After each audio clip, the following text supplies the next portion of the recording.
बाज और किसान। बहुत समय पहले की बात है।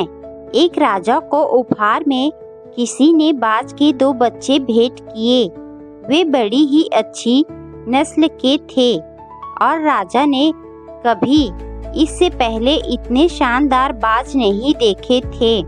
राजा ने उनकी देखभाल के लिए एक अनुभवी आदमी को नियुक्त कर दिया। जब कुछ महीने बीत गए तो राजा ने बाजों को देखने का मन बनाया और उस जगह पहुंच गए जहां उन्हें पाला जा रहा था।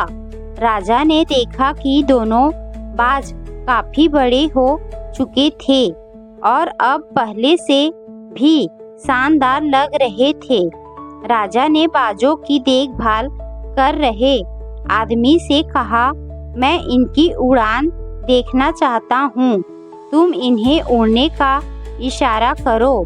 आदमी ने ऐसा ही किया।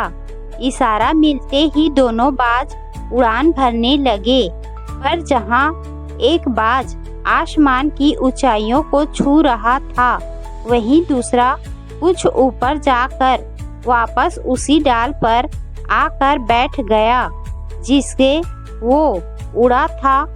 ये देख राजा को कुछ अजीब लगा। क्या बात है, जहाँ एक बाज इतनी अच्छी उड़ान भर रहा है, वहीं ये दूसरा बाज उड़ना ही नहीं चाह रहा।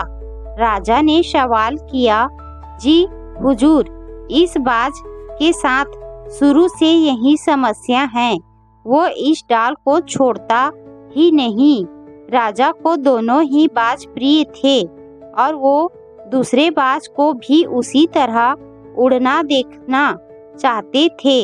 अगले दिन पूरे राज्य में ऐलान करा दिया गया कि जो व्यक्ति इस बाज को ऊंचा उड़ाने में कामयाब होगा, उसे ढेरों इनाम दिया जाएगा।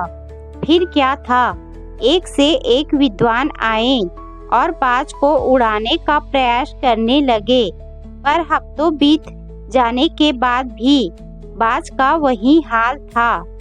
वो थोड़ा सा उड़ता और वापस डाल पर आकर बैठ जाता। फिर एक दिन कुछ अनोखा हुआ।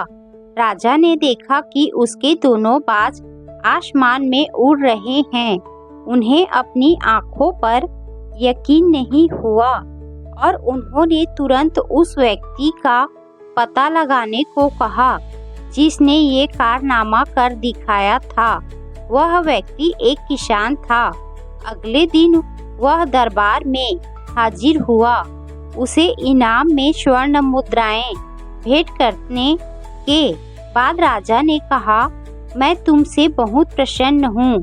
बस तुम इतना बताओ कि जो काम बड़े बड़े विद्वान नहीं कर पाए, वो तुमने कैसे कर दिखाया। मालिक, मैं तो एक साधारण सा किसान हूँ। मैं ज्ञान की ज्यादा बातें नहीं जानता। मैंने तो बस वो डाल काट दी जिस पर बैठने का बाज आदी हो चुका था, और जब वो डाल ही नहीं रही तो वो भी अपने साथी के साथ ऊपर उड़ने लगा।